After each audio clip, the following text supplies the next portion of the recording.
as the driver brings his right arm down, as you can see, it knocks Officer Schurr's left hand off his grab, and then he ends up hitting his own arm and knocking it off by that strike or block of the driver into Officer Schurr. And at this point, what level of resistance would the driver be using, Mr. Lee? Active aggression, in my opinion, by the strikes. And it went from a driving offense to now a resistant obstruct or assault on a police officer. And what type of offenses are those? State R&O charge is a felony. Depending on the assault on a police officer, that could be two, but not here, I would think. Okay, and is there anything about the positioning of Mr. Leoya that you observe in this that you would train officers to look for? Yes, so I would refer to this as an inside position. So clearly, at the beginning, Officer starts with his, like a chest to back position where he's behind him. That's ideal. But when we're face to face, that's a problem because then we're much closer to be assaulted. Clearly, the driver can block your hands or punch your hands away. It's difficult to control a human being face to face. So ideally, we want to be faced away. Okay. All right, Bob, could you please play this through 3402?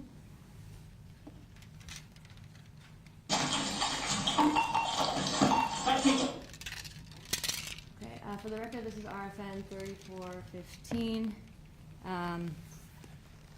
At this point, and I guess a few frames, backing up a few frames, did you observe anything about the vehicle that Officer Schurr was driving that day? He's got his lights activated and it's fully marked. We drive Ford Explorers, more or less sedans, so they're fully marked. It's got a full light bar on it and it's activated. And he's in a full uniform, full police uniform. And you see Officer Schurr reaching for his radio. Oh, I guess we can play it. Bob, if you want to play the video now through 3471.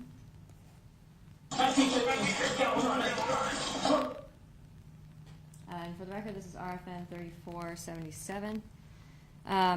When Officer Schurr calls out on the radio, we got one running, what does that mean? It's just simple radio traffic to let dispatch and other units know that you're in a foot pursuit.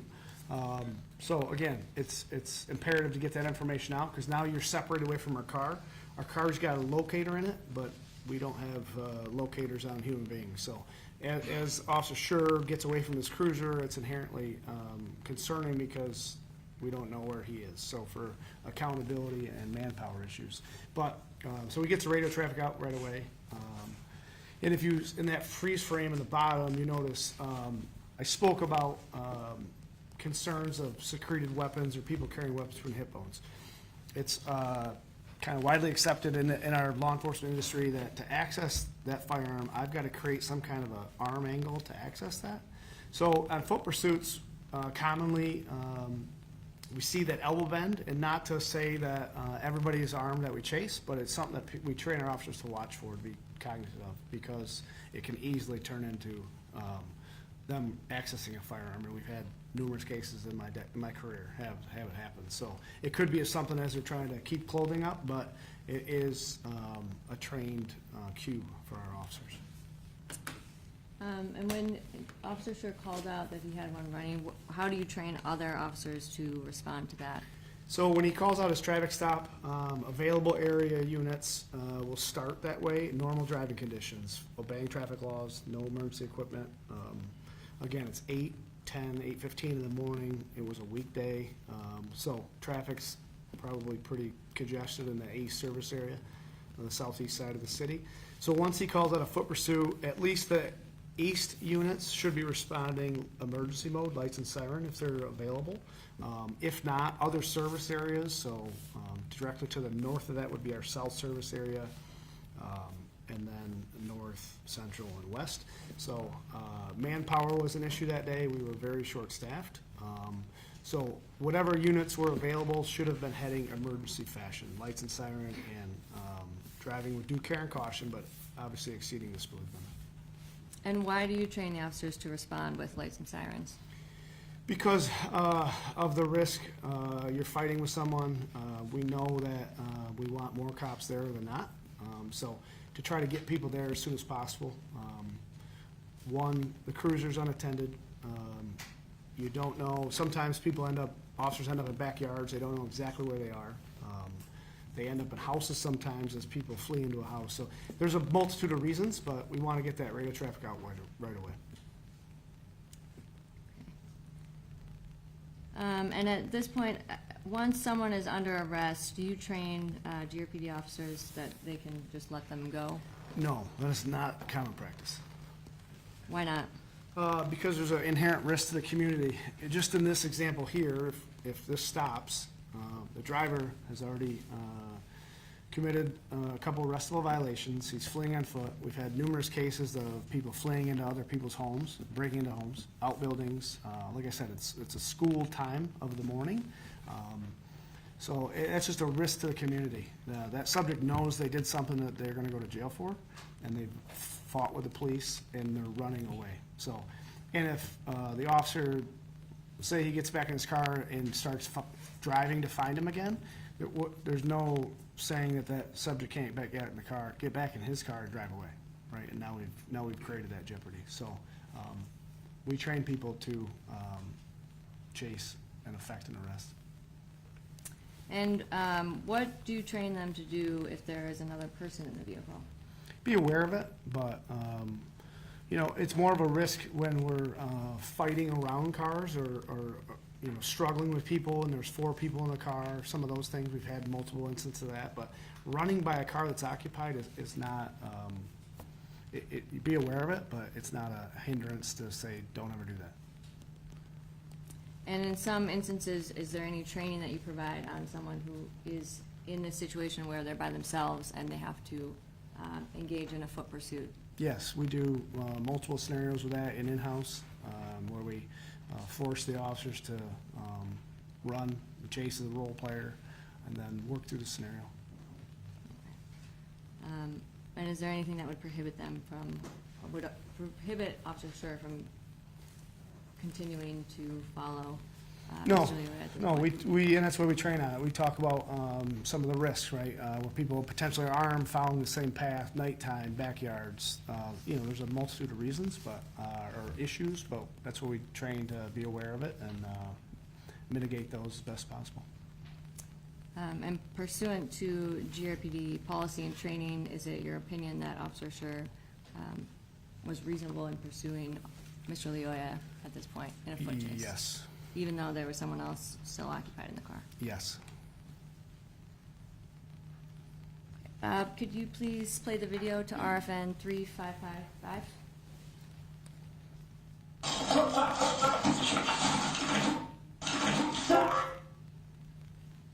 Okay, for the record, this is RFN 3555. So what do you train officers to do once someone is actively running away?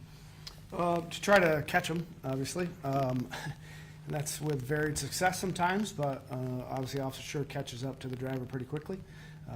And then it's sometimes people give up right away when you tell them to stop. They lay down, they put their hands up. Other times we have to tackle them to the ground or push them to the ground.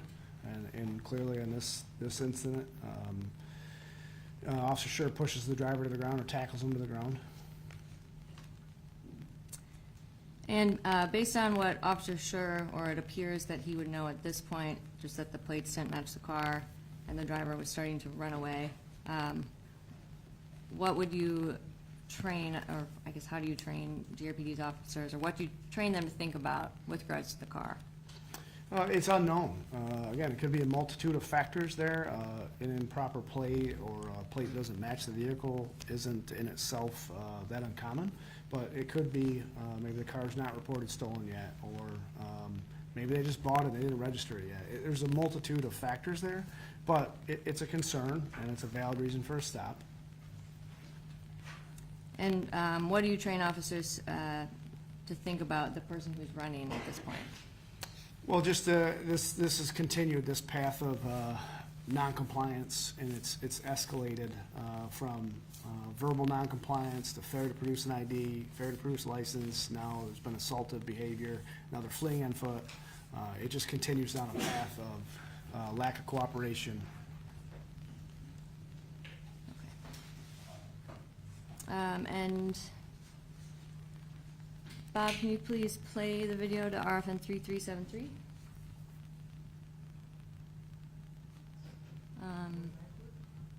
Oh, no, sorry. 4479.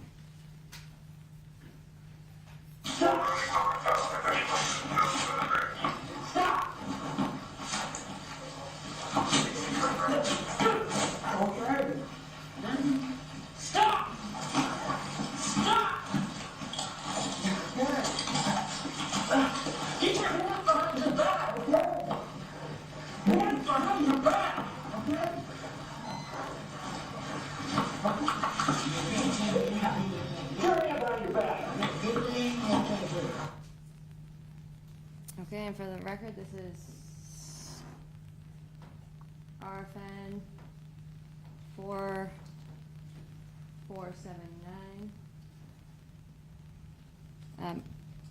Could you zoom in a little on the upper left, which is the dash camera, please?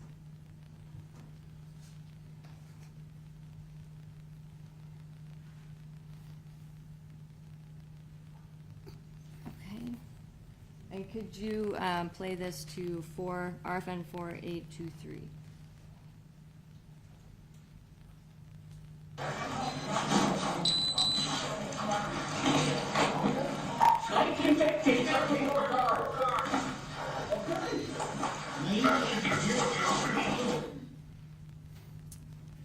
Okay, so I guess, sorry, I should have asked you these before this part, but leading up to this point, what did you observe Mr. Leoya do?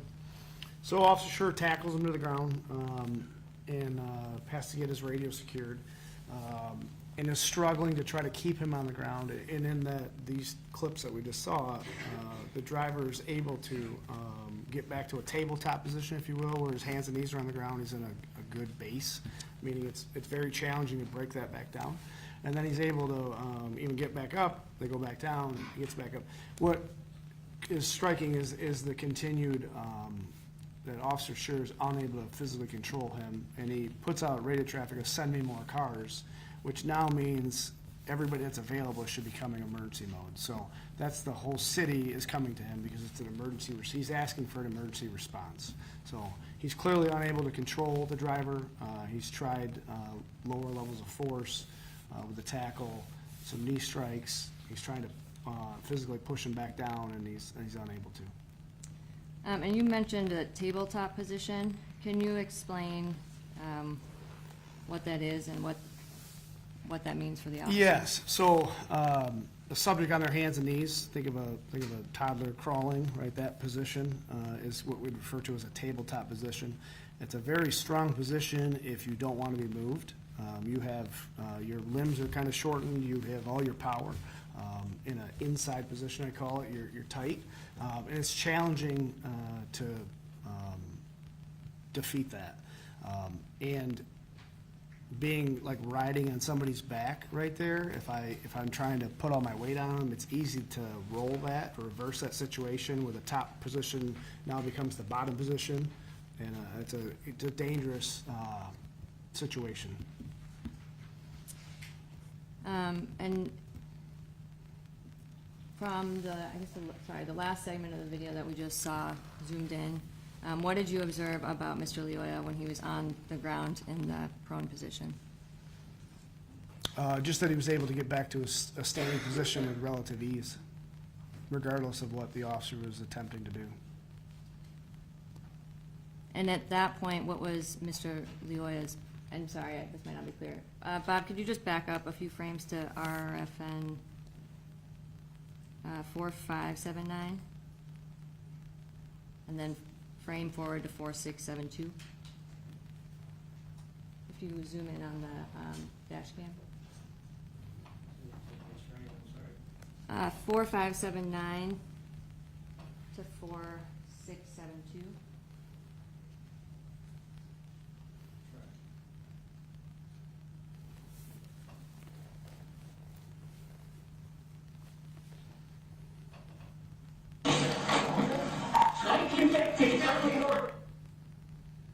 And from, I guess from this position, what did you observe? Yeah, so that's what I'm referring to, is that tabletop position. You see the driver's on his hands and knees, and Officer Schurr is, for a lack of a better term, almost like piggybacked, right? He's just riding them. And both feet are off the ground, his hands are off the ground. He's trying to call out on his radio, so he's distracted with his one arm. He doesn't have full control.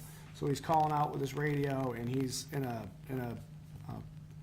bad position because, for example, the driver would have to do is duck his head forward and lift a little bit, and that officer's going over top of him. So then he's on his back or face down, and then the driver could easily be on top of him. And a few frames forward, did you see Mr. Lelia on all, when you say, we talked about prone position, can you explain what that is? Yeah, so prone, just belly down, your face down on the ground, belly down. And that's an ideal handcuffing position for us. We want to be on top while they're prone or face down. As you can see, the officer attempts that multiple times here, and the driver is successful in just standing up on his own power regardless of the force being put on him. Okay. And did you observe Mr. Lelia go from the ground, stomach down, and push himself all the way up with Yes, Officer he Schurr? did that various stages through here, but yes, he does that. And that in itself is going back to the totality of the circumstances, the factors in use of force decision-making or objective reasonableness, size, strength, ability. Those are the factors. And as this progresses, exhaustion. So it's physically, it's extremely difficult to control another human being that doesn't want to be controlled. It's exhausting. So you can see that this has been going on for several seconds now, this struggle, and the officer is unsuccessful in his application of force at this point. And at this point, what would you train an officer to look for as far as his surroundings? What would be other indicators you would train an officer to be aware of? The gentleman in the white, I forget the witness's name, sorry, is that Mr. Butler? Mr. Butler. He's saying something to the driver, the passenger, I forget, but he's there, so that's a concern. He's an unknown subject, on whether he's going to help you or help the driver or what that situation is. And then obviously the passenger in the vehicle now is out of the car, and they're both kind of in the peripheral view of Officer Schurr. So now he's got multiple subjects. He's not able to physically control the driver that he's dealing with. So yeah, he's got to be aware and be concerned with it. And at this point, are Officer Schurr's actions consistent with GRPD policy and training? Yes. Okay. Bob, if you could please play through 5408.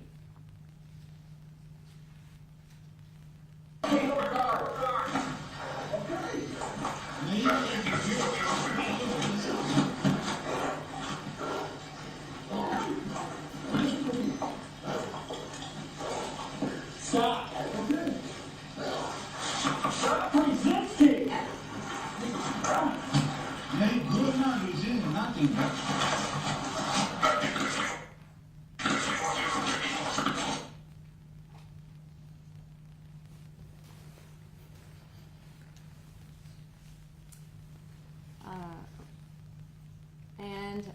Based on this, at this point in time, have you heard Officer Schurr call for backup again? Send me more cars, yes. And at that point, what would you expect the responding officers in the area to do? Respond to emergency mode, so lights and siren, and get there as soon as possible, as safely as possible. And what have you observed about Mr. Leoya's behavior during this part of the video? The verbal, okay, is not matching his physical actions. Right? He's verbally saying okay, but there's no compliance there. It's the polar opposite. So, the officer, they get to their feet, and Officer Schurr tries almost like for lack of a better term, chicken wing his arms behind him.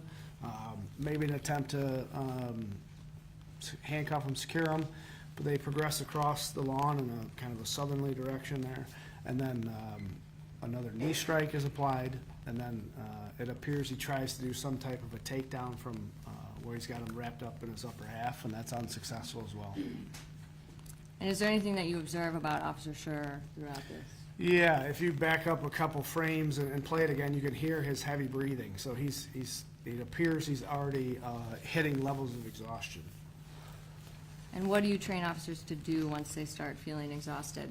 Well, and we talk about this a lot, and as they first come aboard, it's kind of accepted that, hey, in 30 seconds of strenuous output, you're roughly going to have about 50% of the energy levels you started that encounter with. So if you're struggling with somebody or fighting with somebody and you start out at 100%, you're going to be greatly reduced here within 30 to 45 seconds. So we teach them to use force reasonably, but with full force initially, because we don't want these to draw out for a longer than they have to. Why not? Because the exhaustion level has a bunch of effects to it. It can impair your decision making. Clearly, you potentially can't defend yourself. Your tools on your belt. There's a list of factors, but yeah, exhaustion is a problem. Okay. Bob, could you please play the video through 5548?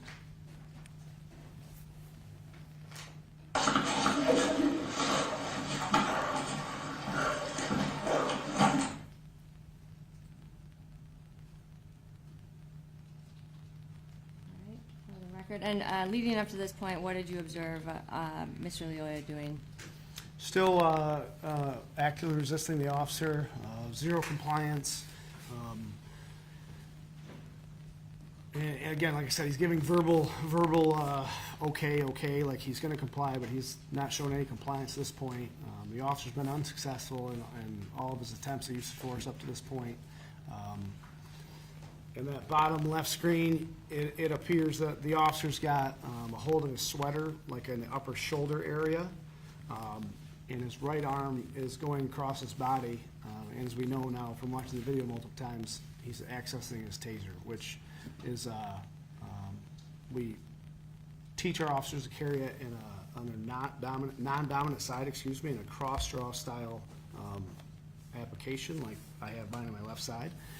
To avoid any type of confusion during a deadly force incident or create that where they pull their taser on accident or vice versa. So we've always dictated they carry it in a cross-draw style. So as you can see, Officer Schurr's arm is coming across his body to retrieve that. And it's of note, it takes him a few seconds to get it out. From the graduation video where he's on the dummy, he struggled and he had two hands to access that. Our old holsters at this time had a snap brake, and the snap went towards your body. So if I was leaning that way, I'm fighting against myself, if that makes sense. So it takes him a little bit of time. He's one-handed, and he's trying to hold the driver with his back, upper shoulder arm area there, his sweater, and access his taser with his right hand. And Bob, and is there anything that you observed Mr. Leoya saying at this point? I didn't catch that in any of my reviews because I didn't have the dictation until recently, but the get the keys part, so that is concerning because what's the plan there? Is there a weapon in the car? Was there something? So. And Bob, could you please play the video through RFN 5649? Okay,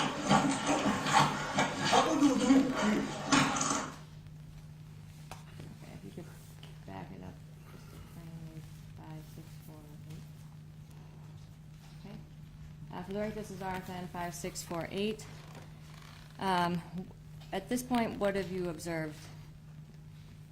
Excuse me, as Officer Schurr has a hold of him and he's trying to access his taser, again, going back to that reaction time, he formulates a plan in his head to grab the taser, but it takes him some time to actually accomplish that. So in that meantime, the driver spins, so now they're face to face. So you can see in the bottom left frame, Officer Schurr's got a grip of his upper sweater still, because that sweater's loose fitting and he's able to spin on him. So now he's on an inside position, and it's hard to see over your on his computer screen there, but he's reaching for Officer Schurr's taser. I can't tell if he does have a hold of it. And what does the training teach about the dangers of Mr. Leoya having a grab on the taser? It's quite uncommon, frankly. We have a few a year maybe where there's an attempt disarm, but they're usually holstered. We've had a few incidents over the years where they swat at it to try to deflect it, but we've never had where somebody grabs onto it while it's out of the holster like that and is driving it away from themselves. So that immediately raises huge concern of that's not an attempt to swat it away. They're grabbing hold of it and potentially going to disarm you. And what does the training teach about the dangers of having a weapon taken away? Just that the chances are it's going to be used against you. You get disarmed of your firearm. It's the statistics are out there that it's not doesn't end well for officers. So that's the presumption. Yeah. And how do you train officers to perceive someone who has taken their weapon? How do you perceive them? Sorry. Yeah. How do you train officers to, or what do you train officers to think about someone who's reached for and grabbed their weapon? That it's potentially going to be a deadly force assault. Again, trying to attack an officer and disarm them has escalated into the highest levels of resistance.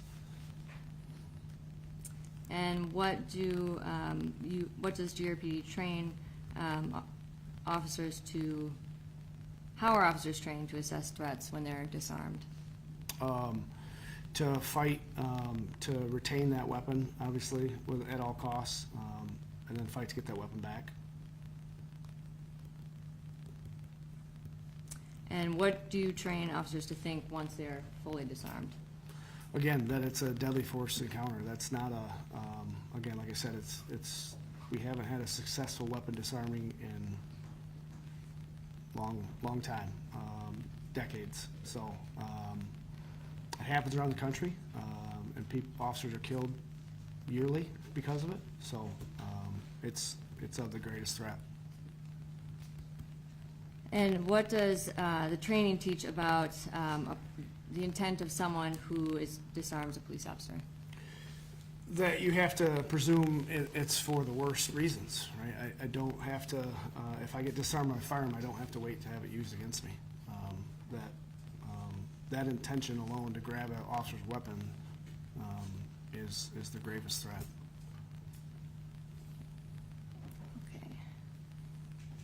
Okay.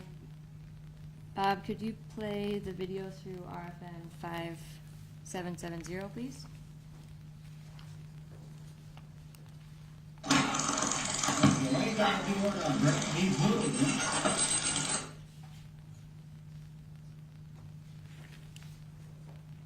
Okay, and at this point, what do you observe Officer Schurr doing? So just as the frame starts and the driver grabs hold of the taser, Officer appears to do, I refer to it as like a wheel weapon retention, where he wheels it to the ground in kind of a circular motion to try to break that grip. And if you look at the bottom left screen, the grips of the officer and the driver there, the driver's got a dominant grip. He's got an overhand grip and his arm's locked out, and the officer's got just the handle of that, where the purchase of that taser, the majority of it is on the front of it, not the handle. So he's got a dominant grip over the officer's grip, and the officer's tried a couple weapon retention techniques and has been unsuccessful. And one set of probes is already deployed, where the officer tries to, like I explained earlier, Not an ideal distance management, but he could have easily fired one set of probes, fired another set of probes, and gotten the spread that would have accomplished the neuromuscular incapacitation or lockup if he hadn't grabbed on, the driver hadn't grabbed onto the taser. And at this point, what is Mr. Leoya doing? He's driving that taser away from himself, and it appears towards, and they're, well, the cell phone video shows they're both traveling towards the ground. Bob, could you play the video, please, through, I don't know yet, but I'll tell you when to stop.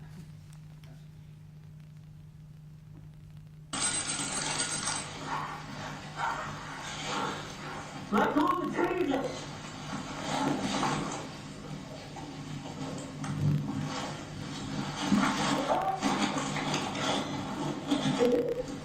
Oh, Bob, sorry, can you stop there and back up a little bit?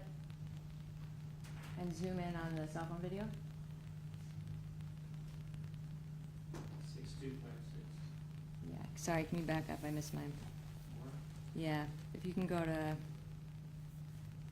5825, or if you can just zoom in and I'll tell you when to stop. If you can go a few frames back. I can't see the RFN camera. Okay, if you can just back up and I'll tell you when to stop.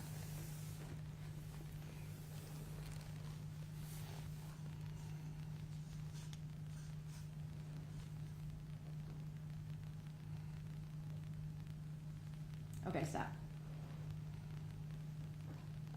This is RFN 5882. And at this point, what do you observe Mr. Leoya doing with the taser? He's still got control or attempting to take control of it. You can see Officer Schurr has still got it in that grip that he had before. And it's pointed at the ground. You can see the LED flashlight pointing towards the ground. So now, in that position that Officer Schurr's arm in, it's an odd position, right? He's got that elbow bend going, so the driver's on his back and has, again, locked out arm, a dominant grip. Okay, and what hand do you observe it in at Mr. Leoya's? It appears it's his left hand. Okay. Bob, can you play it moving forward, please?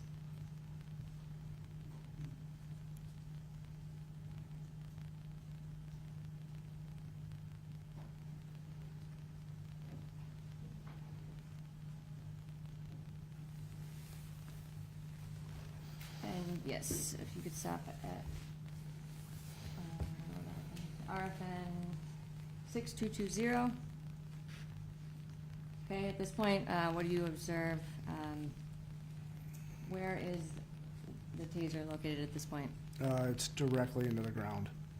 And And- again, similar positions. The Officer Schurr's got an odd angle arm, kind of a bent 90-degree arm angle, and the driver's got, again, still a locked out position with what appears to be a dominant grip. And what hand do you observe the taser in Mr. Leoya's? It appears it's his right hand now. Okay. Okay, Bob, can you play the video, please? Let go of the taser. No, like he good, like you can talk to him, bro.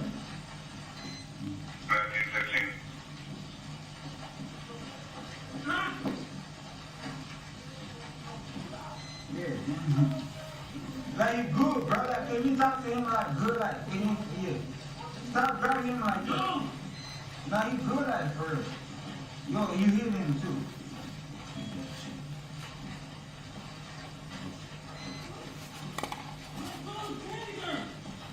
Now he ain't probably gonna say it. I see. Let go of the taser.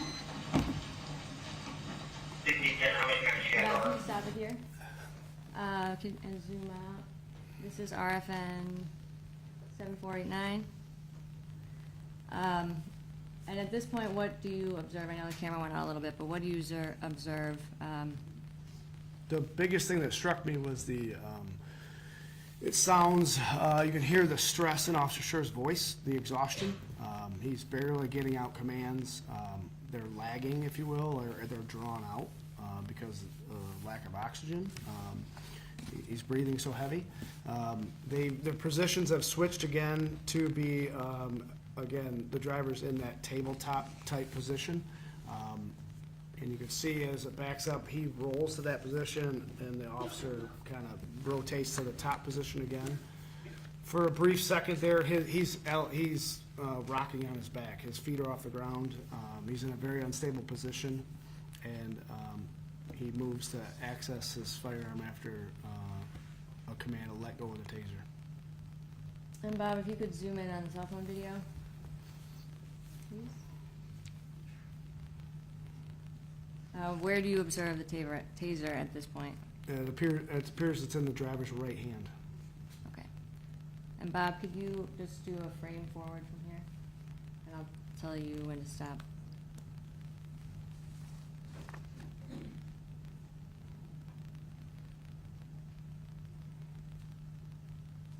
Sorry, you can play it, I guess. Okay. Frame forward from here.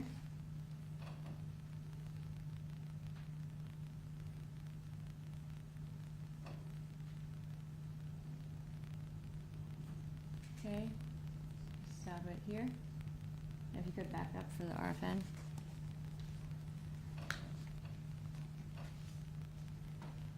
Okay, and what did you observe here? The struggle, the position is fluid, right? The officer's access his firearm, it's out of the holster. He's trying to maintain some type of a position on top. The driver is now turning back to the inside position, appears, where his right hip is towards the ground and he appears to be spinning into the officer. He's got control of the taser, it's in his right hand, it appears. And the officer's got his left arm kind of draped over the driver's left shoulder to try to maintain some balance. And at this, And another command to let go of the taser was in that clip there too. I think it was drop the taser on that one. Was it? Yeah, this is where at the, like, right, the Oh. last drop the taser. So this was after he had Oh, given it's the dropped, sorry. final command of drop the taser. And at this point, I guess we can just play it forward from here.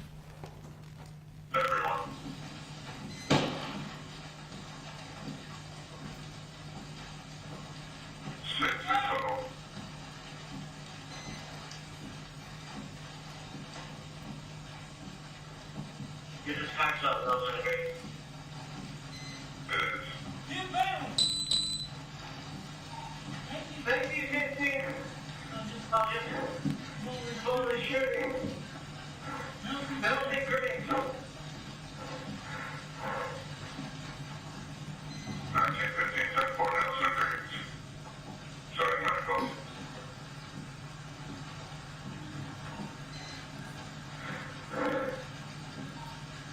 Thank you, Nancy. Nobody else there. Go to the grave, that's the door. Stop right down. Nelson, no contact. Nelson, North Creek, suspect down. Thank you, Tony, I've seen. 1510, what's your subject? The, access to weapons and what do you think? 1950, that's my taser.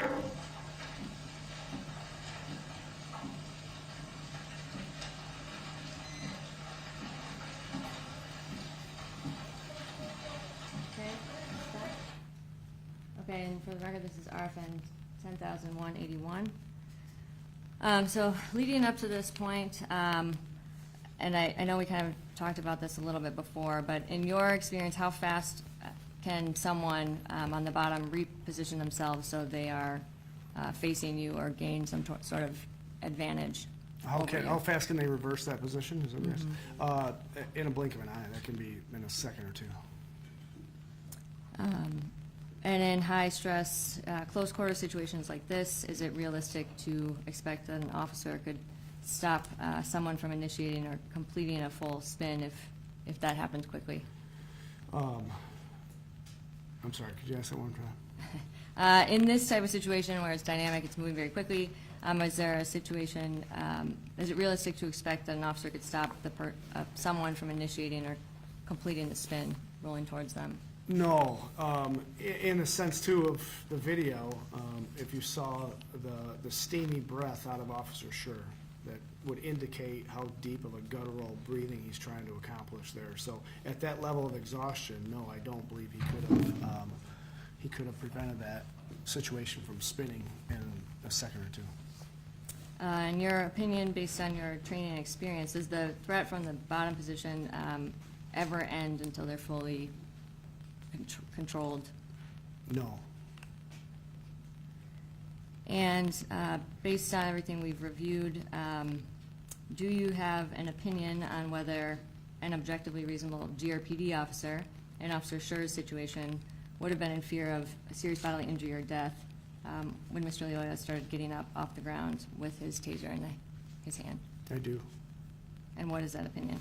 That it was reasonable, that a reasonable officer could perform the same way in that situation. Thank you. No further questions this time.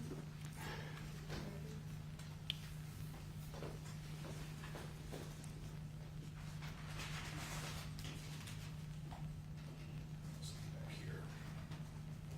I just want to start out with one of your statements.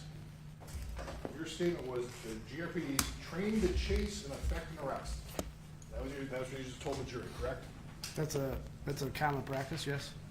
Those were your words. Those are your exact words. I wrote it down. Trained to chase and effect an arrest. Do we train? Yeah, we train our officers to do that, yes. That's an expectation, yes. But when we were notified you're a witness, you talked to Detective Tubergen, didn't you? Yeah, I did. You said there's no foot pursuit policy, There's not a foot pursuit policy, correct? but you trained them to effect an arrest. Yes. Now, this has been pending for like 3 years. Did you prepare this? I did. You typed it? The affidavit? Yes. No, Who typed it? the defense. So the defense. So the defense typed it. So Yes. you've been, how many times have you met with the defense over the course of the last 3 years?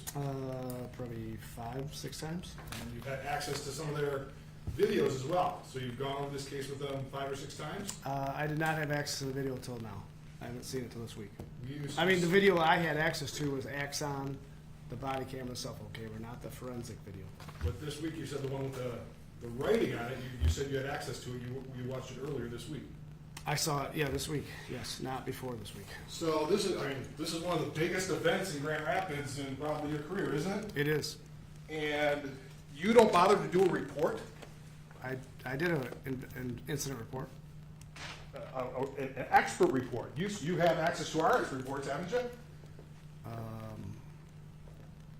Your expert reports? Correct. Yes, So you read our expert reports. It's like a 56-page report. it is. You're brought up as an expert for the defense. You're their expert, or at least their degree, GRPD policy, and you produce a 2-page affidavit. Yes. Even in that affidavit, you don't say anything about training to chase officers or to effect an arrest. You don't say that in this affidavit, do you? No. You say, includes training on solo foot pursuits, such as drills and scenario-based training. GRPD does not prohibit officers from chasing a fleeing suspect. Correct. That's different than you train them to apprehend a fleeing suspect, isn't it? The solo foot pursuit drills will end in an arrest. Prohibiting and training positively are 2 different things, aren't they? Yes. Where is that policy? Where's the written policy where you train to effectuate an arrest? We spent an hour and a half here looking at all the policies. Where's the written policy where you effect an arrest? You train your officer to effectuate an arrest? Off of foot pursuit?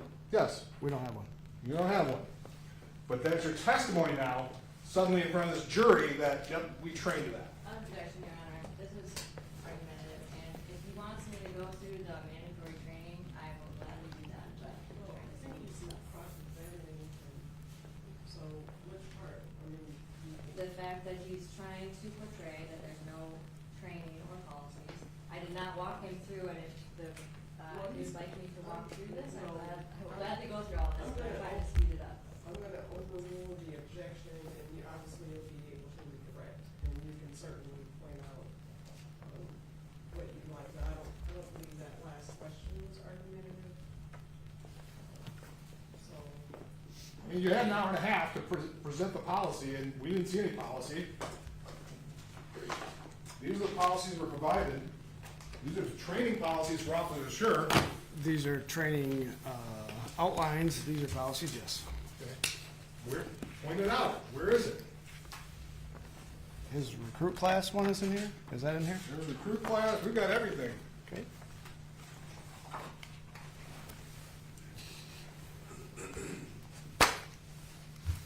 Yeah, his recruit class is 15-3. These are, this is 21, These are the 22. training documents we have.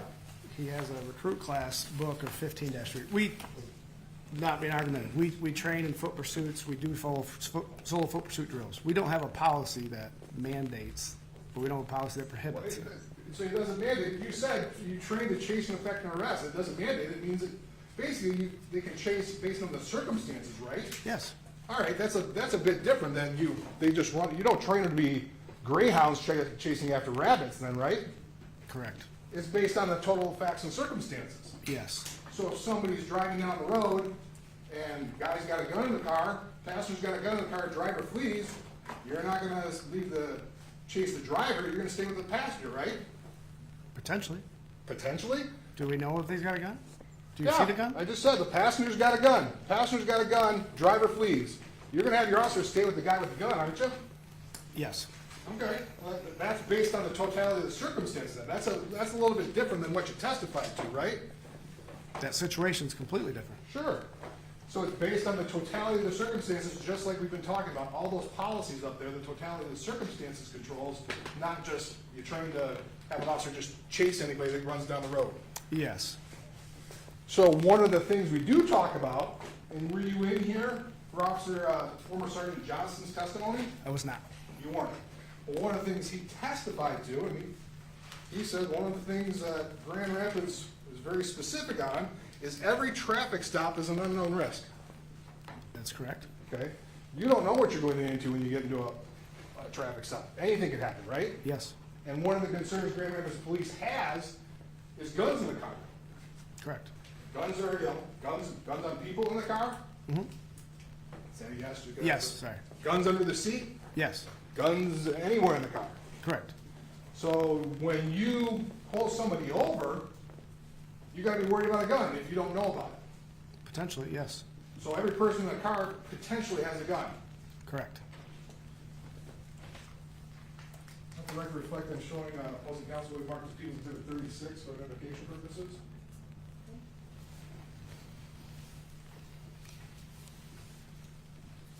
Captain, I'm going to show you what we marked as Exhibit 36 for identification purposes. Do you recognize that? I do. Could you tell the jury what that is? This is a mandatory training, 19-2. 19 means 2019 was the year we performed this, and 02 would mean it's early in the year, the second training of the year. So it's a firearms training outline.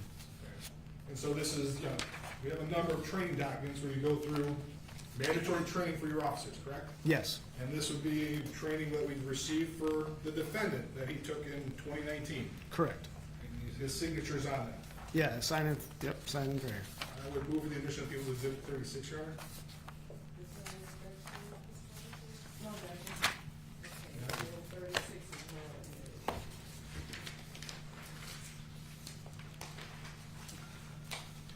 Looking, I believe it's going to be 1, 2, 3, 4, page 5. The one thing I did find regarding foot pursuits is there a Seattle officer-involved shooting. Yes, There's a Seattle officer-involved shooting, and in your foot pursuit, what it talks about there is allow for a safe distance and have a plan while chasing an armed or potentially armed subject. Treat someone you pull over as potentially armed. Isn't that what it says? it does, yes. So that's the one thing we can find on foot pursuits is that somebody could be potentially armed. You don't go chasing after them because They could be armed. It's for officer safety, right?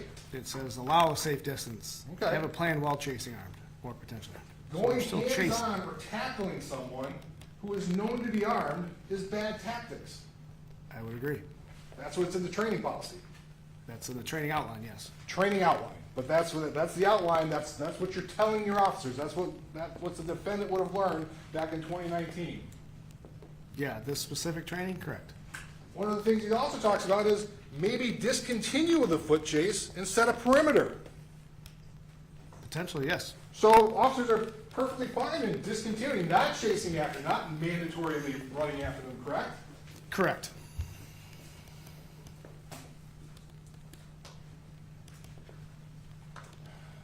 In terms, staying with this foot pursuit policy,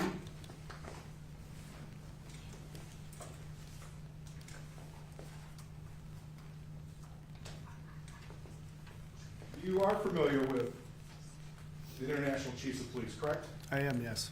The International Chiefs of Police, you're a member of it. I am. Your chief's a member of it. He is. Both deputy chiefs are a member of it. They are. And so they have a foot pursuit policy that they've come up with, correct? They do, yes. 2019, July of 2019, they came up with a foot pursuit policy, a model, if you will. Yes. In that model, don't they say that chasing officer individually chasing a suspect is inherently dangerous?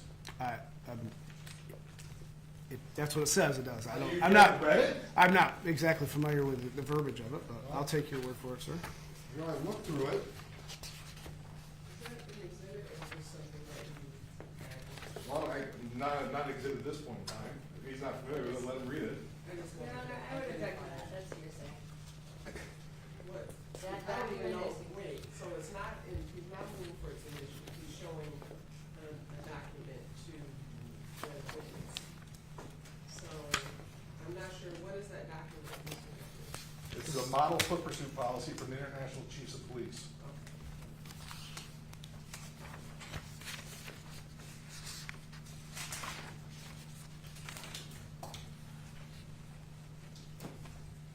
So you're familiar with it, but you've never read it?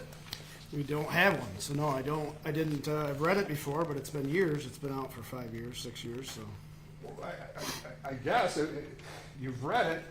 Why haven't you done anything with it? You're the trained. Why hasn't Grand Rapids adopted it? the direction of the agency, we don't want a foot pursuit policy. You don't want a foot pursuit policy. Correct. But you would agree that the International Chiefs of Police say they're inherently dangerous, correct? Yes, they do. Would you disagree that they're inherently dangerous? No. Would you disagree with their recommendation that at least 2 officers be involved in a foot pursuit?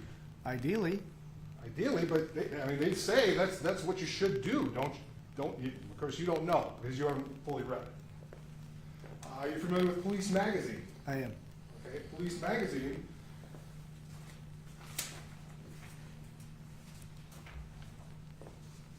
Your Honor, I would just object to all this. Learn treaties, Your Honor. We can impeach with learn treaties under the Michigan Rules of Evidence The Police 707. magazine is not a learned reader. He could, if he understands it, what it is, he says he uses it, it doesn't have to be I didn't say I use it. I said I'm familiar with it. You don't read it? I don't read the magazine regularly. I'm familiar with it. Your Honor, how is this relevant? We're here to talk about Well, Mich. if it's impeachment, is that a learned treatise? I don't know that it is. Police magazine? It's something that the police, we heard yesterday, police, you were here for the testimony of our experts, they rely on it, correct? They said they did, yes. You don't ever read Police Magazine? I didn't say I don't read it. I said we don't rely on it for policy advisement or direction. Don't rely on it for direction, so you just do your own thing then? You don't rely on the International Chiefs of Police? I'm sorry, I need a rule of the objection, or I did want to check MRE 707. 707. Which does allow for the use of learned treatises for impeachment, which includes things, statements contained in published periodicals or pamphlets. It doesn't have to be the textbook, so I will overrule the objection under that rule for impeachment purposes only. Police Magazine, foot pursuits by their very nature are emotionally charged and dangerous events that occur frequently in police work. You'd agree with that, wouldn't you? I would. Law enforcement officers must balance their obligation to enforce the law and arrest perpetrators with their personal safety. You'd agree with that. It's fair? Unfortunately, that rarely happens. Would you agree with that? Yes. More often than not, officers become emotionally captivated by the event and have an instinctive reaction rather than a studied and planned response to resistance and chase without considering the inevitability of suspect capture. Would you agree with that? It's possible, yes. Possible.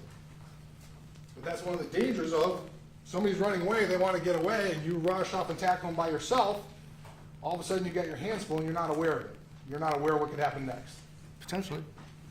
And that's one of the things that you teach in Grand Rapids Police in terms of the reactionary gap. Yes. So a reactionary gap is the further away somebody is, the better off you are in essence, because you have an opportunity to respond. Is that a fair, and I'm not, Sure. At times, in a situation, yes. situation? But as soon as you chase somebody and tackle them, you close that reactionary gap. Yes. And that kind of goes back to the 2019 outline of the foot pursuit thing, that if somebody's potentially armed, all of a sudden you tackle somebody that's potentially armed, you could be in a world of hurt, right? Correct. I'm gonna stop you, Mr. Baker, just Okay. because of the time. I'm not sure how much further you have. We do have redirect as well, so. Yep. What we'll do is we'll break for the day, because it's 4:45. And so again, please leave your notes upside down in your chairs. And remember that you're not to discuss the case at all with each other or with anyone else. Also, continue to avoid any news reports in the media and in social media. And what we'll do is return and resume testimony tomorrow morning at 8:30.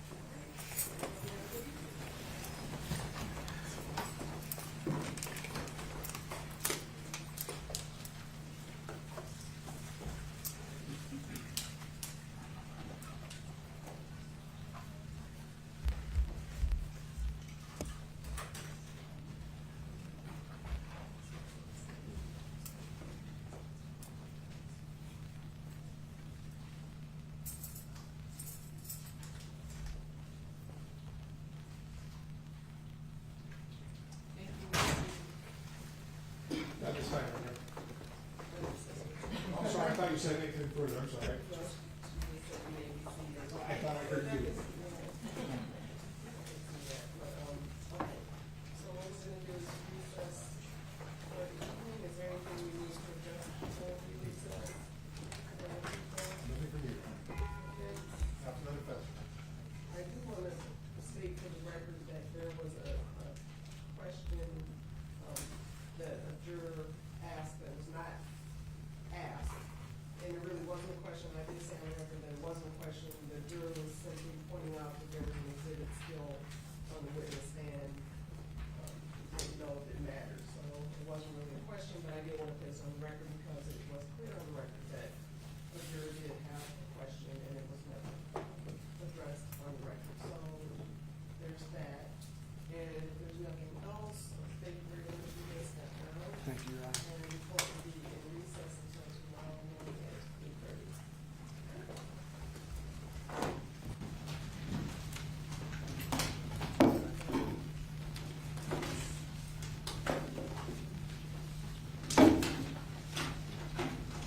All rise, please.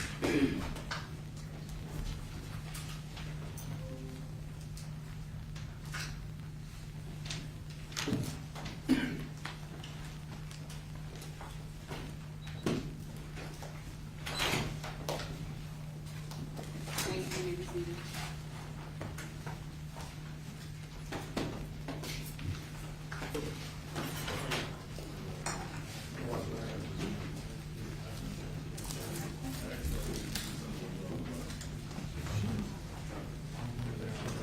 We're on the same page.